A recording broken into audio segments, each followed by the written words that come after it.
I ministered a word Wednesday night that even when I ministered it, I told those people, I said, I feel like that this is not going to only be a word for Wednesday night.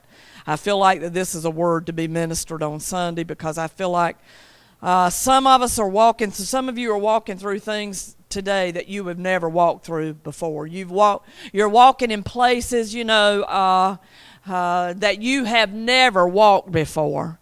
And in those places, you need a word of encouragement. And I feel like that this word is a word of encouragement to our church. It was not just meant for Wednesday night, but I really believe that it was meant for the congregation of Oasis. And I know we had several in attendance Wednesday night, but I just feel like that today, a lot of the people that were here Wednesday night are not here today. But for those of you who are left behind, I know a lot of people have gone to the beach and other places. They're on vacation. But I'm thankful for you that you're here. And I don't mind, people taking off and, enjoying time with their families. I believe that that's important also, because sometimes I like to do that. But still when you can, I would encourage you to come and be in the house of God. But I ministered this word Wednesday night, and I was telling people do you know that there's a time that you don't need to pray? And I told them Wednesday night, there's nobody believes in prayer probably any more than I do. I believe in prayer. I'm a strong encourager of prayer. I've heard people say we don't have to pray anymore because Jesus did all the praying for us. I'm thinking, okay, you go ahead and see how that works for you. It might work for you, but, there are people that need what you have. They need to be encouraged and strengthened through your prayers. Do you know that that's how we can lay down our lives for one another? We can lay down our lives for one another in prayer. And let me tell you something. I'm just going to shoot a word out this morning. Do not tell people that you're praying for them and you've not prayed for them. You would be surprised how many Christians lie about saying I'm praying for you and never, ever even pray a prayer. I've seen people put things on Facebook praying for you, and I'm thinking, I hope you're praying for them, because it would be a real travesty to their lives and to your lives to promise that you're going to pray for them and never even open your mouth and pray for them. People need prayer. And I don't know what it changes, but I know one thing. I feel better when I pray for people. And it might be for me only. But I'm not going to be so foolish. I've heard, Gary and I were in a meeting one time. And the pastor got up and said, he laughed about the fact how people were giving him prayer requests all the time. And he laughed about the fact and said, you know how it is. People give us prayer requests and we don't even pray for it. And he was laughing about the fact and admitting to the people that he never even prayed for the people that asked him to pray. And I'm thinking, how foolish can you be? There's a lot of times I tell people, I pray for people and they don't even know that I pray for them. I pray for a lot of different situations. Sometimes I see things on Facebook that it really touches my heart. And I just begin to pray over those situations, over, sick children or whatever it is. And I think it will do us good. It will do you good to pray for others. But in saying all of that, there is a time you don't need to pray. And you're going to find out about that this morning. I want you to open your Bibles this morning to Exodus chapter 14. And believe it or not, we're going to stay in the Old Testament today. There's a lot of correlations between what I'm speaking today, between the Old and the New Covenant, but I don't feel that that is the direction of the Lord. I did not do that Wednesday night because I believe that there's a word that is specifically in this chapter for the people of Oasis today. Now, I know it could be meant for a lot of different people, but I believe that this word is for the people of Oasis today. Through things that you're walking through, you, and I just want to encourage you in the Lord today. I told them Wednesday night that we assume that people know Scripture, but sometimes we don't even know basic Bible stories. But this particular Bible story has been made into a TV production years ago, and you might not know it from reading the Bible, but you know it by seeing it on TV. If you ever saw Charlton Heston when he split the Red Sea, and you know about the details of that through the means of TV media. But, you know, and I listen, it used to make me really upset that I would look at TV programs that would depict Bible stories and they would be untrue. They just would not be accurate. It used to bother me, but now I just realize, hey, that's just Hollywood telling the story through the lens of what they see it, and then it just doesn't bother me as much as it used to. But we're going to be talking about something today. We're going to be talking about when is there a time not to pray. And in speaking about this, Wednesday night we were telling the people, I don't know how many of you know the story about how Moses led the children of Israel out of Egypt because God had spoken to him and told him. Matter of fact, let's go there in Exodus chapter 3, verses 9 and 10. I did not put that on the list for you, but I want you to just look at this in Exodus chapter 3 this morning, verses 9 and 10. It says, "Now therefore, behold," now this is God speaking to Moses. Now, he's had a burning bush experience. And after this, it says, "Now therefore, behold the cry," God is speaking to Moses, and he says, "Now therefore, behold the cry of the children of Israel is come unto me, and I have also seen the oppression wherewith the Egyptians oppress them." Talking about the children of Israel. Verse 10, "Come now therefore, and I will send thee unto Pharaoh, that thou mayest bring forth my people, the children of Israel, out of Egypt." Now, I don't know how much you know about this Bible story, but if you come to understand, the children of Israel were in the land of Egypt. It was told to them when God put Abram to sleep, and he put him in a deep sleep, it said. It was told to him, hey, your relatives, your family is going to be in a land, it says, "Thy seed shall be a stranger in a land that is not theirs, and shall serve them, and they shall afflict them," which it says 400 years, but it ended up being that the children of Israel are in the land of Egypt for 430 years. Now think about that. The children of Israel, which are God's people, but they don't know that they're God's people. They're in the land of Egypt for 430 years. Now guess what? The only life they know is bondage. And the only God they know is Pharaoh. Until Moses comes along. And he tells them, "I'm going to lead you out of bondage." Now, all they've ever known is bondage. They don't even know what freedom feels like because they've been in this land of bondage for 430 years. A lot of them, probably most of them, were born and raised in that bondage.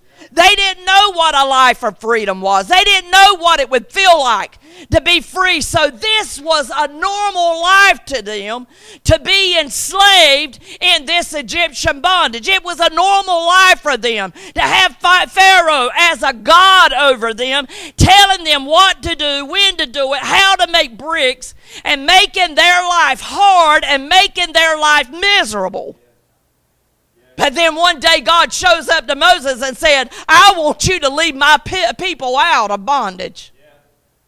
And Moses said, "Who am I that you're going to send me to Pharaoh? What have I got to do with this?" And he says, "What in the world am I going to tell these people? Who do I tell them sent me?" And God said, "Tell them I am that I am."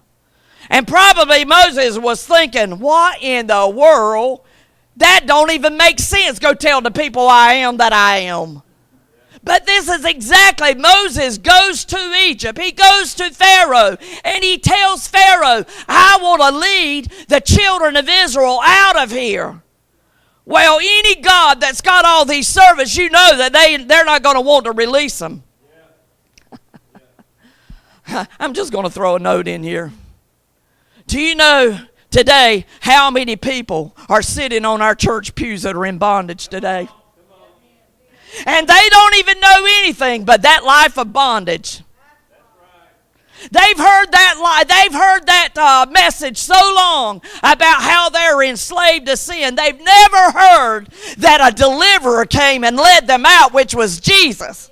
They've become comfortable in the land of sin. They don't even know what it feels like, what it looks like. And these children of Israel, when they come out of Egypt, they don't know what freedom is. All they know is what bondage feels like.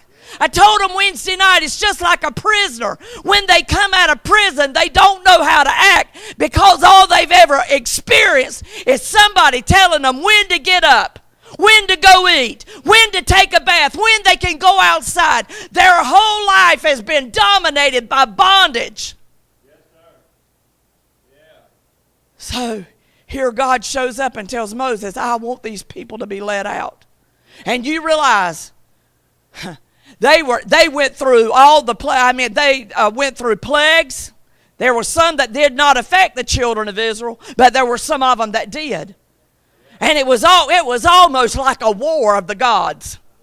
Who's going to be God? Is Pharaoh going to be God, or is God going to be God? And Moses keeps going back to Pharaoh, and he tells him, if you don't let my people go, this is what's going to happen. And Pharaoh would not let him go. There were times he said, oh yeah, I'll let him go. But then he would change his mind, and then they would go, they would stay right where they're at. But you know that seventh and final plague is when the firstborn was taken. Aren't you glad? It says that the firstborn of Egypt died. But then the children of Israel, they were to sanctify their firstborn. I'm glad for the firstborn who was Jesus that came. And he died for us so we could be free from bondage. Aren't you glad for that today? Jesus that set us free from bondage today. But go back to this story. In Exodus 14 chapter 2. Now we find that the children of Israel have been led out of Egypt. Now they don't know what freedom looks like. They don't know what it smells like. They don't know what it tastes like. They just don't know what it is.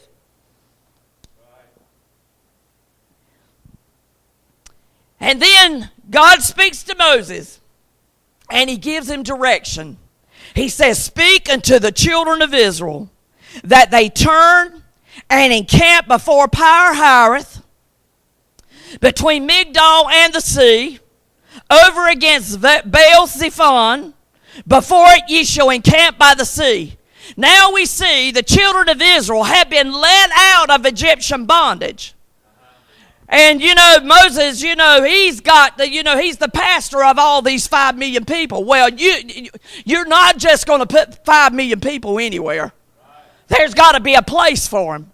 So God tells him exactly where to take the children of Israel. When they come out of Egypt, they've got to have a place to go. So God tells them, okay, I want you to take them and turn and encamp before Pi-hahiroth, between Migdol and the sea, over against Baal-zephon.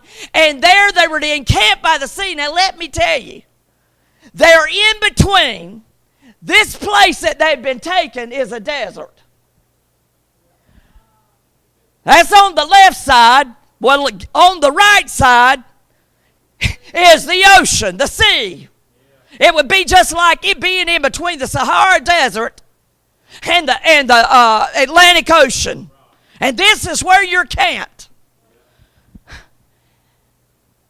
And this is a tough place to be. But this is exactly what God spoke and told him to do. How many times in your life you feel like God has led you to between a rock and a hard place?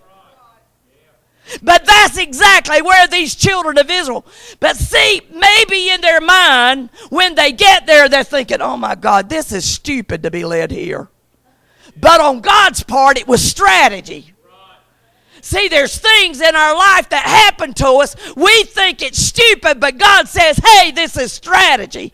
Because look at the next verse. Verse 3. It was about Pharaoh. It says, for Pharaoh will say of the children of Israel, they are entangled in the land, the wilderness has shut them in. It was strategy on God's part to confuse Pharaoh into thinking that, hey, this is going to be an easy target. Because when you're thinking about out in the wilderness, there's not much How many trees can you hide behind in a wilderness? There's not any vegetation in a wilderness. It's a hot, dry desert. There's no place to hide. So here God leads them. They're in a desert, which means there's no food. And then they've got the Red Sea on the other side. Now think about that. Okay, take your pick. Do you want to die by starving or you want to die by drowning? Because that's exactly what they're thinking. Okay, I'm going to either starve to death because I'm in the wilderness, or I'm going to drown because there's nothing out there but the Red Sea. And sometimes God brings us to those places within our lives that we feel that there's no way out. Because it said that Pharaoh said, hey, they're going to be entangled in this land. They're not going to be able to get out of this. There's sometimes we feel like that we're not going to get out of the situation we're in. But God, He's not put you in a fix to fix you. He already fixed you. But there's strategy in this. God is using this to destroy Pharaoh, but he don't know. And it says in the next verse that God hardened Pharaoh's heart. You would think after 7 plagues and everything that Pharaoh had gone through, he would leave the children of Israel alone. He knows that they are nothing but trouble to him, but he's always got this thing. You know, Pharaoh always thinks, hey, I know better than God. I am better than God in this. But God hardened his heart to follow after the children of Israel. And they look up, and in verse 10 it says, they look up. It says, when Pharaoh drew nigh, the children of Israel lifted up their eyes, and behold, the Egyptians marched after them, and they were sore afraid. And the children of Israel cried out unto the Lord. All they have known is a life of bondage. All they've known is servitude. And now the very ones that they think they've been delivered from is the ones that are following behind them. Can you imagine the fear that struck their mind? You've also got to understand, they spoiled Egypt. They took the plunder. They went out of Egypt rich because God didn't let them be in that servitude for nothing. They left Egypt with all these riches, and they're probably thinking, hey, all these riches are going to be gone. My life's going to be gone. I'm going to die out here. In the verse 11, it says, why? They asked Moses, why have you left us out here? Why have you brought us out here? Just so we could die? Who told them they were going to die? Their minds were telling them, we're going to die out here. In verse 11, he said, is there not enough graves in Egypt that you have brought us out here? Verse 12, he tells them, hey, we told you to leave us alone. We told you we were happy where we were at. We told you we were happy in bondage. That's all they ever knew. They did not realize that God had a better plan for them. God had a better life for them.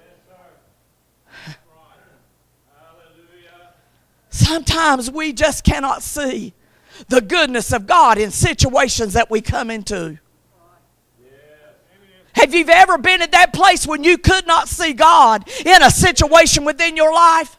Every one of us have been in those places that we could not see where we were at, what we were going through, and we could not see God as being a deliverer in that situation. And that's exactly what the children of Israel, where they're at in their life. All they did was gripe and murmur and complain. All they could see was that bondage and what that bondage felt like.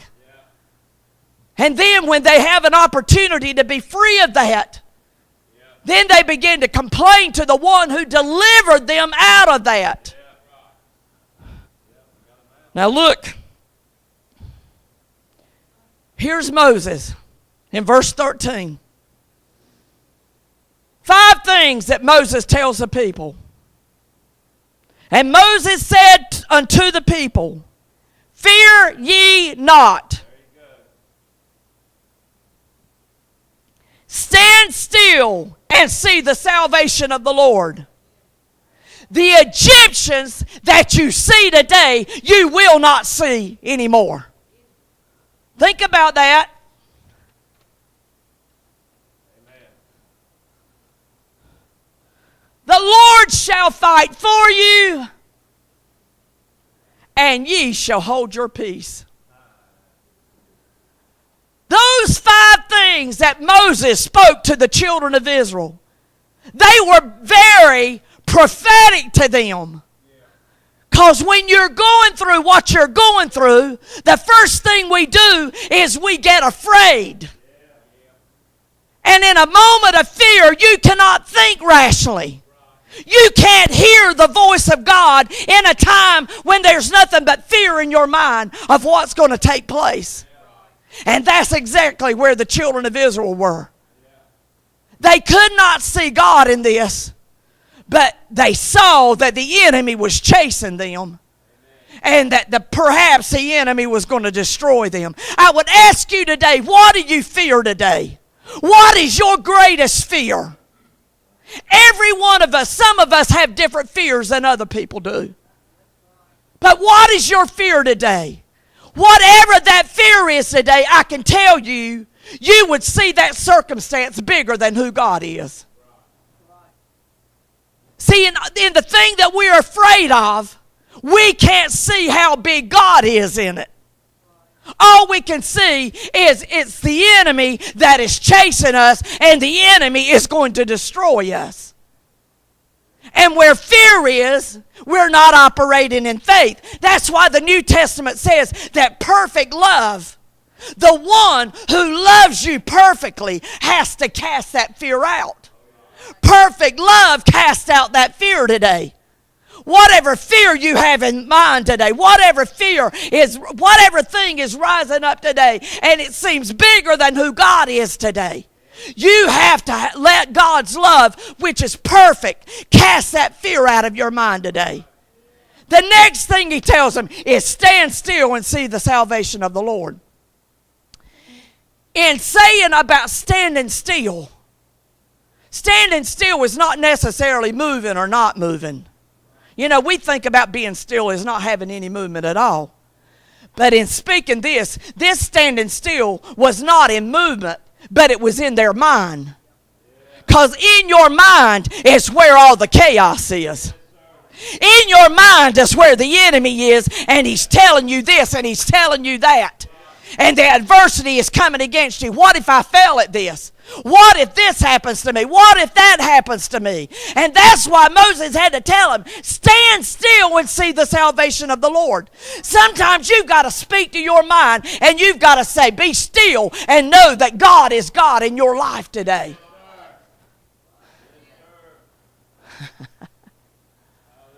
Stand still in your mind today. Our mind projects things and makes situations bigger than what they are. Have you ever heard somebody say, don't make a mountain out of a molehill? But that's what we do sometimes. First thing we do is we fear the situation. The next thing, we cannot stand still in it. We let our minds tell us things that are not true. And we make the thing bigger than who God is. Let me tell you, does God take your life? No. Does God put sickness on you? No. Does God take your money? Does God make you lose jobs? Does God make you suffer? No. Then what are you fearing today? Do you know that some people fear death? But let me tell you, there are other people that fear life. Their greatest fear is to live. Think about that. Some people fear living more than they fear death.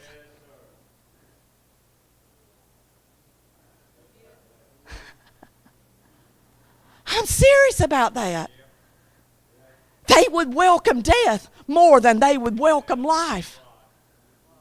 But you know what I think about David in Psalm 23? You know what he says?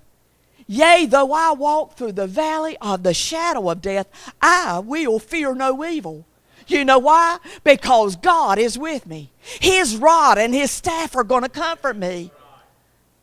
So whatever we walk through, we've got to know that God is bigger than the situation that we walk through today. I think about many times in Scripture when God had to tell people, fear not. An angel, a Christophanies would happen. That's an appearing of Christ in a situation. And when they would see that appearing of Christ, they would begin to fall on their face and they would be afraid. And the whole thing was Christ was appearing to them. But even in Christ appearing, there was fear that came. And I love the next thing he told them. He said, those Egyptians that you see today, you're not going to see them anymore. Honey, whatever enemy is in your mind today, when you believe that God's already defeated it, you don't have to fear that thing anymore. Sometimes the greatest fear is fear itself. The Egyptians that you see today, you will not see them anymore. He gave them that promise. Even though you see them chasing them, hey, I've got this. I've got this. He's got this in your life. Whatever thing you're facing today, know that God has this. He's got your best interest in mind. He is going to take care of you. He's going to provide for you.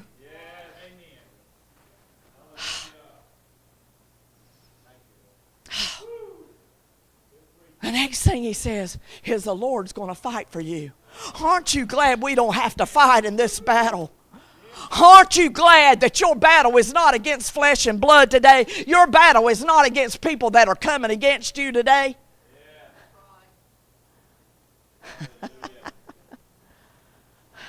Your battle has already been won today. Because Jesus, when he went to the cross, he defeated sin, but when he rose from the grave, he gave you a brand new life. He made you the victor. When he rose from the grave, he made you victorious. You can walk in victory today. You can know that the Lord has fought your battles today, and he's already won the victory in whatever you're going through today. And the fifth thing he told him, hold your peace. I told him Wednesday night, you know what that means? Shut your mouth. When Moses told them to hold their peace, he was telling them, shut your mouth. Sometimes we have got to shut our mouth to things that are arising within our life. Because you can give power to the thing that you're speaking to. I want you to hear that again. You can give power to the thing you're speaking to. If death and life are in the power of the tongue, I'm going to speak life over a situation. You don't need to speak death over a situation today. You need to speak life over a situation today. And it may not be that you can see life in it, but if you know that the Lord's going to fight your battle, he's already fought the battle and he won the battle, then you'll know that he is a conqueror today. I love what Gary Garner used to say.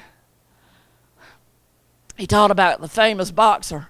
He said the boxer would go into the ring and win the battle, but he would come home and bring the check to mama. So the woman was more than a conqueror. The one that fought the battle and the boxer, he conquered, but the wife that got the check, she was more than a conqueror. Honey, that's what Jesus did for you. He fought the battle, won the battle, and then gave you the check. And he calls you a more than conqueror today. You are victorious today because he has defeated your enemies today. Now, I want you to look down in the next verse. I mentioned this to them Wednesday night.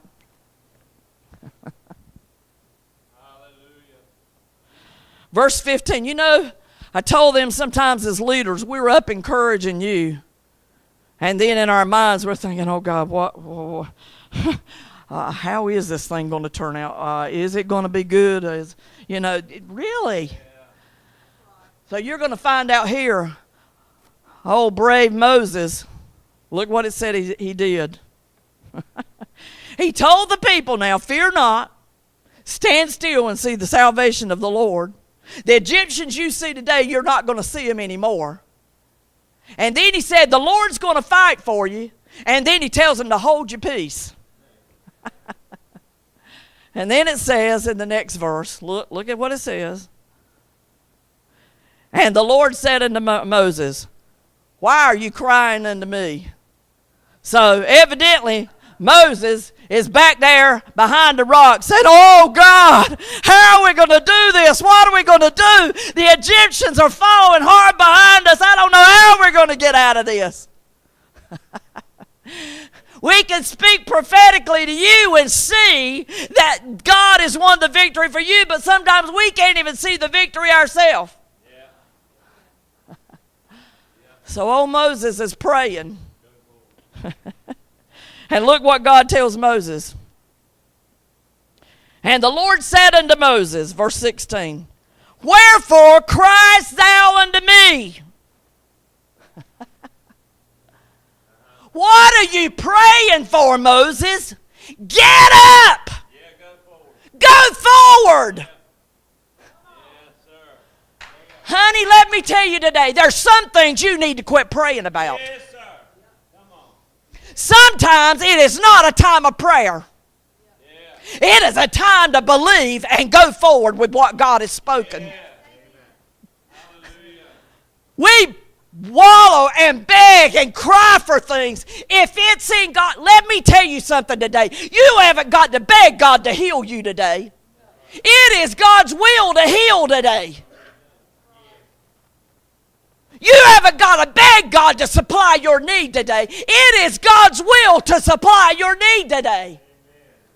And when you go forward, he's telling Moses, what are you crying unto me for? What are you praying and asking for? Get up and go forward. Take those people forward. Yes, sir.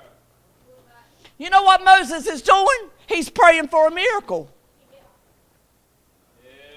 That's exactly what Moses is doing. Yeah. He's praying for a miracle. But look at the next verse.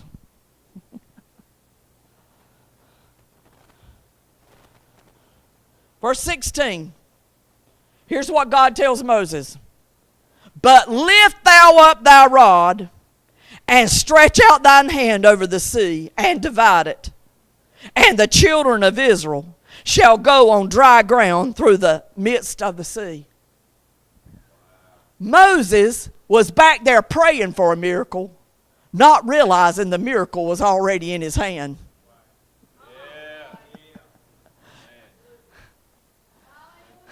We're praying for things, and God says, I've already provided that for you. Yes, sir. You're complete in me.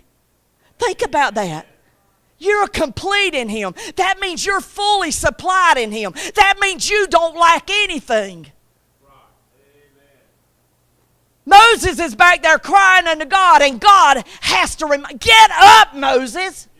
Get out of your prayer closet and go. Move.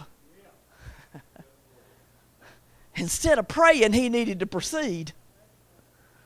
Go forward. You know who split those Red Seas? We say it was God. But if Moses had not lifted up his rod, That Red Sea may not have been divided. Honey, there's a lot of things that we as a church are praying for when we need to get up and move with what God's already spoken. It's time to go lay hands on the sick. It's time to go encourage the oppressed. It is time to encourage those that are depressed. Go with what God's given you. You've got the power in your hand. You've got the power in your life.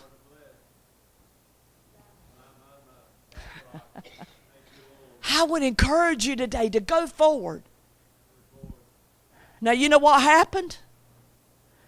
When Moses divided the Red Sea, the children of Israel were able to march through that sea.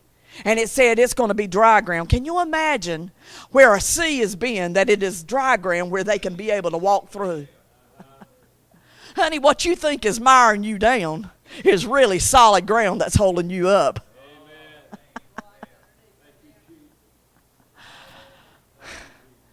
He's put level ground under you.